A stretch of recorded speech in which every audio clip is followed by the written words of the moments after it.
You are listening to the Life Coach School podcast with Brooke Castillo, episode number 421. Welcome to the Life Coach School podcast, where it's all about real clients, real problems, and real coaching. And now, your host, Master Coach Instructor, Brooke Castillo. Well, hello, my beautiful friends. Today we're going to talk about problems because some of y'all don't know how to solve them, and I'm here to help. So, first of all, let's talk. We talk a lot around here in my family about rich people problems because I'm a rich person and I have rich people problems.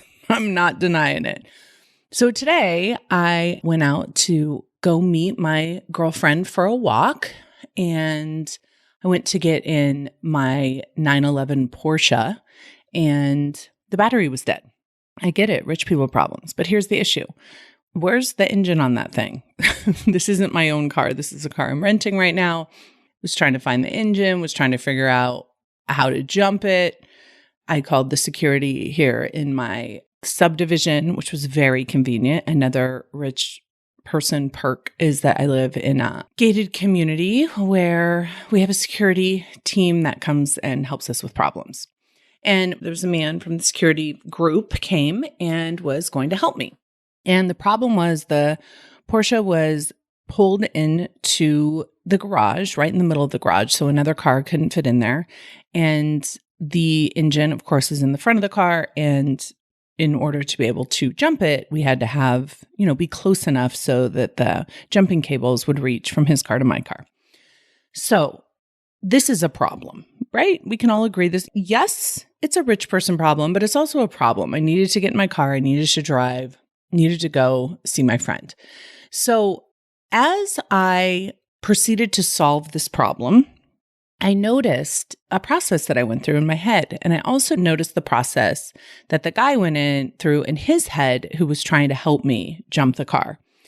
And I wanted to share this process. Afterwards, I came back and I kind of wrote down what I think is a proper problem-solving process, and one that I follow, maybe not even consciously throughout my life during the day, but I follow very consciously in my life at work. And so I wanted to share it with you. Long story short, we did get the car jumped and I was able to drive it. But I do want to add that it was not without a lot of quitting first by my security friend. And so I want to talk about how important it is to be committed to solving problems and how problem solving is something that you can get very good at because you allow your brain to work hard on creating solutions, or you can get very bad at because you don't allow or even ask your brain to work hard on solutions. I have seen this happen with so many people where whether it's someone serving me at an establishment or someone that is one of my friends or a stranger nearby that gets told no once or faces a problem once and then just settles into the problem as if that is now something that we need to accept. And I want to offer that that is not the case, and that many times we can solve problems in creative ways that make our solutions, make our lives even better than they were before we had the problem. So I'm going to jump in here and give you a 5-step process for solving all your problems. And if you follow this process, you will not only find solutions, but you will become a better thinker. And when you're a better thinker, you're going to be able to prevent problems. You're going to be able to solve problems that you need to solve in order to have your dreams come true. So the first thing that you want to ask yourself, and I'm going to kind of go through my Porsche car charging issue as an example, and then I'll go through a couple more examples too. So the first question you want to ask yourself is this even a problem? A lot of times we create problems in our head, we make something into a huge problem that may not even be a problem, may not even be worth thinking about, may not even be something that you want to spend your time and energy or even go through this step process through. So when you are confronted with something that immediately seems like a problem, just take a breath and be like, wait, is this even a problem? So for me, I went to get in the car, it wouldn't start. And so I sat there, I'm like, I don't have a car. right now that can drive me? Is this even a problem? Yes or no? And so I thought through it. I'm like, well, I'm not going to be able to go see Chris, I really wanted to go spend some time with her. I have a couple appointments I will not be able to get to right away. But other than that, I'm going to be fine. I work from home. There's nobody that is depending on me. Like my kids aren't waiting for me to come pick them up from school or something like that. So immediately, what seemed to be a significant problem became much less of a problem, but still a problem nonetheless. I wanted to go see my friend. I wanted to have my appointment. So the answer to the first question was, yes, this is a problem. And it's a problem I want to solve. So then the second question was why? And for me, it was, I want to have a functioning car. I want to go to my appointments. I want to see Chris. And that is a really important question, really understanding why something is a problem, what the reason is for solving it may seem obvious, but I will tell you in some situations, it's not obvious why you're making something into a problem, because on the first surface, it may look like a problem. It may look like something that needs to be solved, but it may not need to be solved at all. So make sure you answer the question, why? I need a car to take me to and from Chris. Now, I could have had an Uber, and I actually did think about this. I could have had an Uber come pick me up, and then I could have gone and seen Chris and then taken an Uber back. And I could have taken an Uber to my appointment, and I also could have asked Chris to come see me. But the problem with that solution was that it was going to take too long. So that was one of the things that had occurred to me before I even started processing solutions. I almost eliminated it as a problem because if I have an Uber, I'm fine. Okay. And then I could just call the car rental place that would come out and fix the car. So step 3 is evaluate 4 types of solutions. So the 4 types of solution are, what is the easiest solution? In that case, it could have been getting an Uber. What is the best solution? What is a temporary solution? And what is a long-term solution? Now, if you take the time to let your brain explore these 4 things, it doesn't have to take a long time. Just think in different ways about the problem. You're going to come up with more solutions. Okay.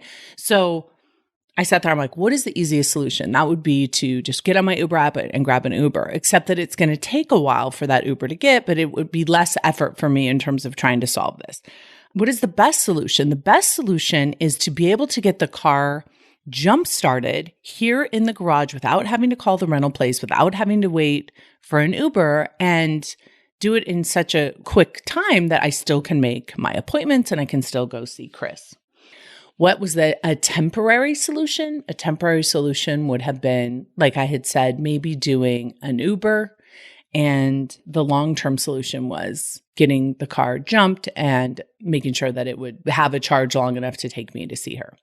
Pretty easy. So then what I decided to do was to call the security guy in my area. And notice, as I was thinking through these solutions, ideas started coming to me on, okay, if the easiest thing to do is to get a jump, does my neighbor have a car?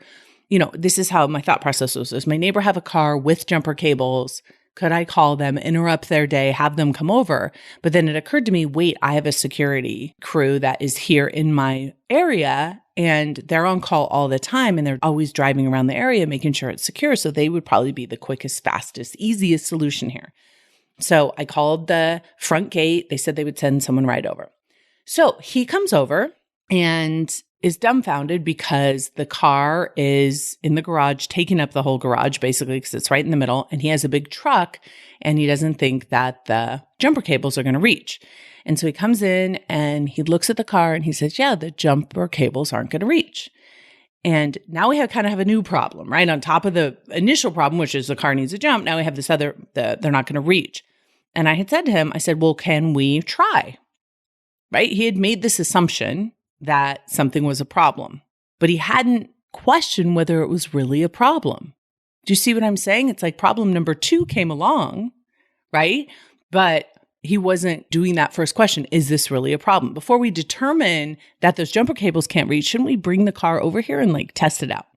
He's like, no, I'm sure they won't. I said, okay. So then, he's like, I'm really sorry. I'm not able to help you. Well, listen, this is what I want to tell each of you. I was ready to go through my whole problem process again. Well, we just got presented a new problem. That's the beginning of the process, not the end. And so many people get to the beginning of a problem and just say, well, we can't do it, can't get a jump start. Those cables aren't long enough.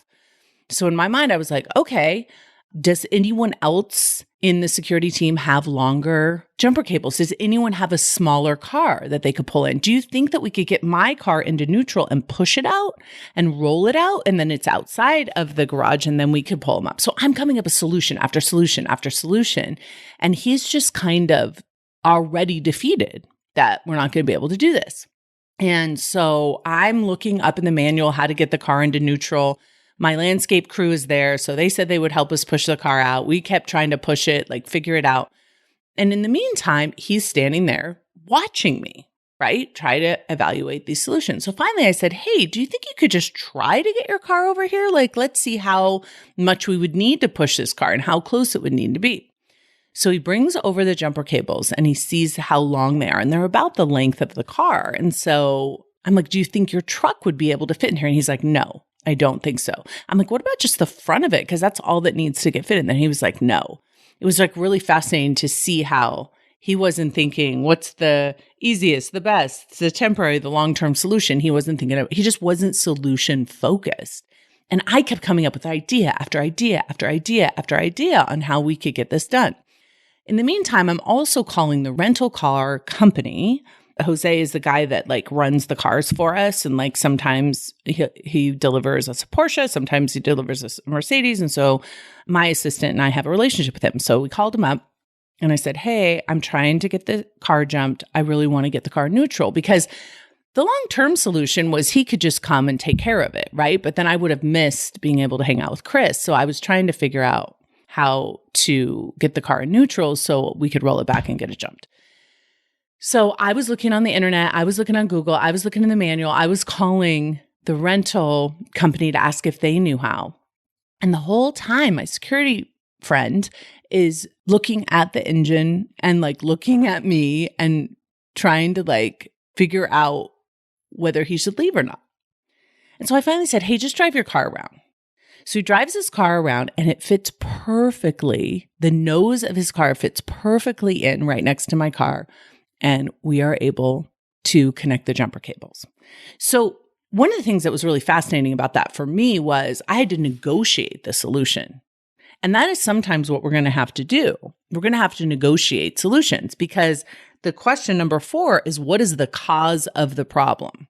So in this case, I had 2 problems, right? My first problem was my car wouldn't start. My second problem was that jumper cables weren't long enough. So the cause of the car not starting was that I hadn't turned the key all the way off. And there's like a little key in the Porsche that needed to be turned all the way off, and the doors needed to be locked so it wouldn't still be running down the battery. But what was the cause of the problem of the jumper cables not being long enough? Was someone's mind deciding that they weren't without testing them ahead of time, without questioning their own mind. The mind became the problem that slowed down this process so much, is he was so convinced that they wouldn't connect. And so he didn't even try the solution. He didn't say, hey, what is the easiest solution here? Let's at least try it. And I will say that's a huge problem with so many people. It's like, well, could we just try to? I remember, sometimes I'm at the front desk at a hotel. I'm like, well, can we just try and call and see if manager would answer? Can we just try and see if that door would open? Can we just try and see? Like, a lot of times I have to make suggestions of, hey, could we just try some solutions out? Because people get convinced that problems are solid and non-changeable. And I will say my life is different than a lot of people's lives because I try solutions and I ask other people to try solutions. So we hooked up the jumper cables, awesome, ready to go. And then my car still won't start.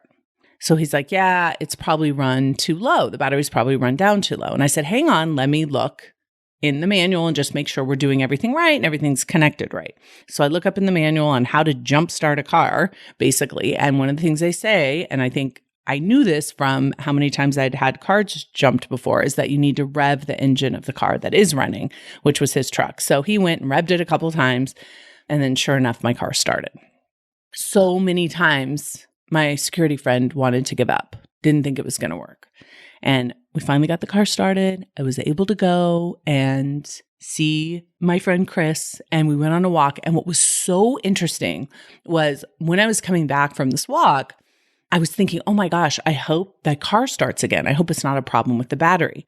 And so when I got in the car to turn it off, it's almost like I created that reality. I turned the key and it went click, click, click. And I went, oh my gosh, Chris, look, the battery's dead, da, da, da, da.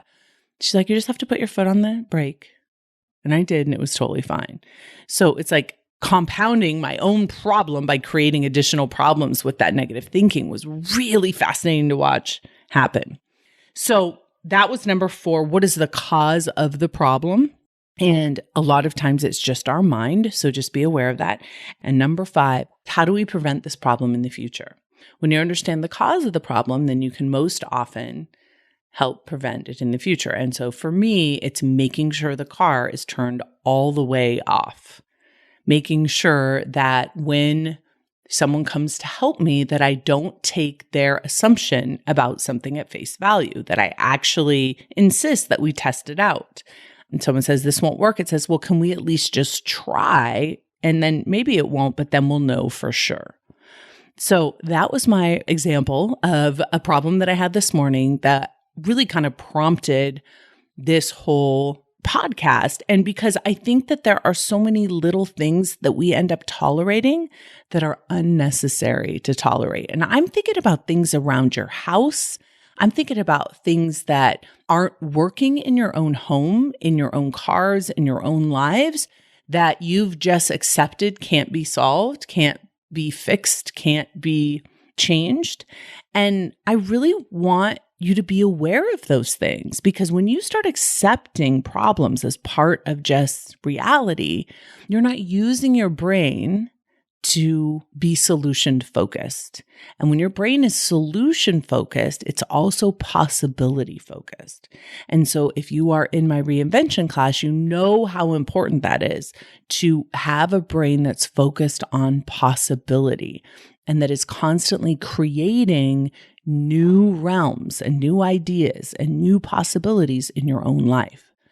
And when you accept life as it is, and this is just the way it is, and this is just the way it goes, and this is just how we have to deal, you are missing the opportunity to create something that maybe has never been created. Most of the most magnificent inventions that we have come from problems that we needed to solve. So problems, actually looking out for problems to solve, can be one of the great exercises that you use for your own brain. So let's go through one more problem exercise so we can go through it again. And let's do the example of many of my students who are life coaches who are maybe starting their business brand new, aren't getting enough sales. They aren't making enough money. Okay. So they bring the problem to this problem process. And the first question is this even a problem? Is it a problem that you don't have enough customers? And it may not even be a problem for you. You may not need to be making money. You may not need to be doing sales. It may just be something that you want to do that's fun, and you're fine if you don't make any sales. But for most of you, the answer will be yes, this is a problem because you have goals that you want to make a lot of money. And so when you ask yourself, why is this a problem? It's basically math. I need to sell 5 customers a week in order to meet my goals. And by not, being able to sell, I'm not able to meet my goals. Therefore, this is a problem that I really want to solve.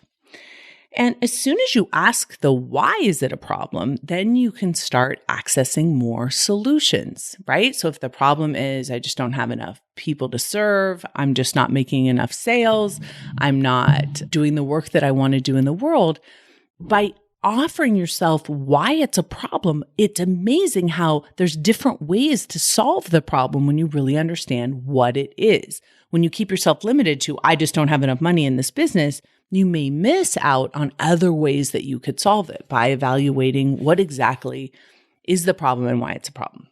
Okay, so in that example, we're going to go through the 4 parts of question 3, which is, what is the easiest solution? What is the best solution? What is a temporary solution and what is a long-term solution? So the first one would be the easiest solution. So one of the ways that I would say is, okay, the easiest solution is to sell to the customers I already have and to sell to the leads I already have. That's the easiest way for me to go about getting more clients, is to take the customers I already have and sell them more, or take the leads that I have and sell them again if they haven't taken the offer the first time. Another easy solution would be to try a new offer on the same customers that you already have. What is the best solution? The best solution in this case is to figure out where the funnel marketing isn't working, right? Is it a traffic issue? Is it a lead issue? Is it an offer issue? By solving that issue, you're going to get the best solution because you're going to have more customers, and also you're going to understand what is the actual problem with your funnel instead of just adapting your sales tactics because it's not working. The third one is, what is a temporary solution? And again, a temporary solution is going in and just selling to the customers that you already have, or maybe going out and finding new customers and selling to them, hustling, right? Trying to talk to 100 customers in a day is definitely a temporary solution. Going out and spending a lot of hours and a lot of time and something that maybe isn't sustainable could be a temporary solution. But the best long-term solution is to solve for where something is going wrong in the funnel so you can have more consistent customers coming through for the long run. Okay. And this would be a much more detailed process, and you would make lots and lots of notes. I highly recommend you come up with maybe 3 solutions, 3 very specific solutions for each one of those questions. 3 easy solutions, 3 best solutions, 3 temporary solutions, and 3 long-term solutions. And then the next question is, what is the cause of the problem? Why don't I have enough customers? And for many of you, by evaluating solutions and coming up with solutions to problems, you are going to access the cause of it. You are going to see, oh, it's a funnel problem. It's an offer problem. It's a traffic problem. It's a, niche problem. It's a pricing problem, right? By really going in and understanding what the solutions are, you will have access to the problem. And then the last one is, how do we prevent this in the future? How can we solve for this basically with a long-term best solution, and then go on to evaluate that funnel, evaluate your sales, evaluate what's going on to prevent having a sales problem in the future? Now, that didn't take us very long. It took us about 5 minutes to do it. I would recommend the bigger the problem, the more significant the solution to changing your life, the longer you would spend in this process. When it comes to getting your battery jumped, you're going to spend a lot less time than when it comes to really sitting down and evaluating, what is the problem in my business? Have I spent the time to really go through the process to understand what the problem is and what my possible solutions are? Or am I just complaining about it? Or have I just accepted defeat without evaluating what the problem is, what the solutions could be, and what the cause of it is? Problems can make your life better if you create solutions that are better because you had the problem than your life was before you even had it. Do not accept face value. When somebody says no, that is the beginning of the conversation. When you're not making sales, that's the beginning of your business. When something is slowing down or something's not working or something isn't functioning, it's an opportunity for you to use your brain to process, come up with, and understand problems in a new way. The better you get at processing problems to solutions, the better you are going to get at living your life. I promise you. I'm going to go through the steps again, and then right now, pick a problem in your life and go through these steps. 1, is this even a problem? 2, why? 3, what is the easiest solution? What is the best solution? What is a temporary solution? And what is a long-term solution? 4, what was the cause of this problem? And 5, how do I prevent it in the future? Go process your problems, my friends. Have a beautiful week. I'll talk to you soon. Bye. Hey, if you enjoy listening to this podcast, you have to come check out Self-Coaching Scholars. It's my monthly coaching program where we take all this material and we apply it. We take it to the next level and we study it. Join me over at thelifecoachschool.com/join. Make sure you type in the THE lifecoachschool.com/join. I'd love to have you join me in Self-Coaching Scholars. See you there.